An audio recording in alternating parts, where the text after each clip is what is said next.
So that song you heard as I was walking up, that's Zach Brown and Alan Jackson telling us not to fall in love as she's walking away. Take that risk now before it's too late. Roll the dice. Ask her or him to dance while they're still in the room before you're stuck telling that one that got away story for the rest of your life.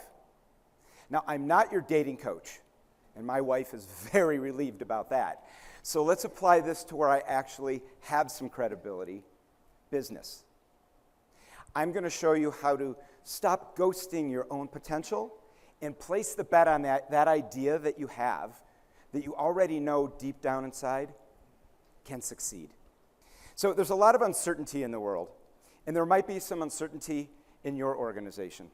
You might be dealing with membership churn and declining signups, budget constraints and rising costs, discovering future trends and ways to innovate, and finding ways to appease your board. These must be affecting your operations and decision-making in some way. Let's look at what's changed over the years.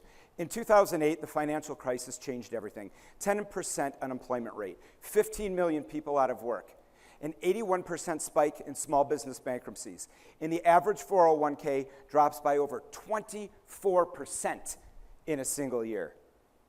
Then, COVID changes things even more. Shutdowns, supply chain chaos, canceled conferences, and a workforce that never fully came back the same way. And now, tariffs and policies that shift overnight. A new generation of employee that's motivated completely differently. An AI that's changing the landscape of our businesses and threatening the very existence of some. The world you built your playbook for, it doesn't exist anymore. The old way of doing things is about as useful as this chocolate teapot.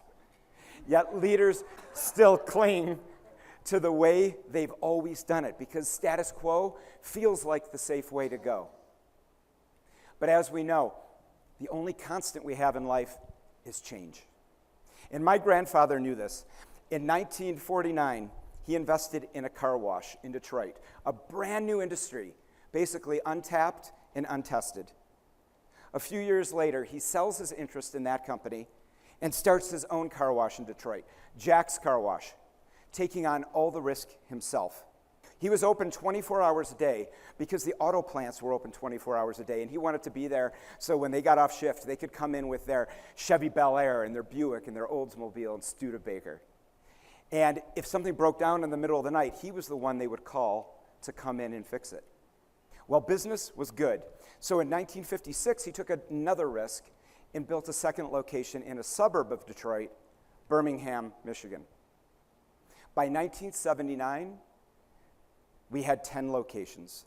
Risk built that legacy. But in 1998, we stopped taking risks, and it cost us everything.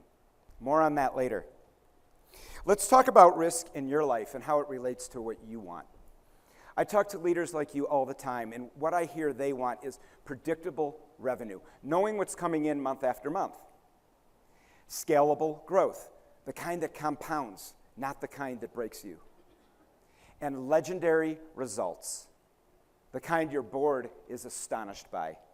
You want to improve employee morale, reduce employee turnover, build your memberships, increase your event attendance, raise your non-dues revenue, and become the go-to authority in your industry. That's the dream. Here's the problem. You've been told a story. You've been told the way you've always done it is the only way it works. That if you change anything, your employees will revolt. That playing it safe is the smart move. The biggest myth in business today is the illusion that risk avoidance is safety. Leaders overestimate what they could lose, underestimate what they are losing, and stall the very growth they're chasing.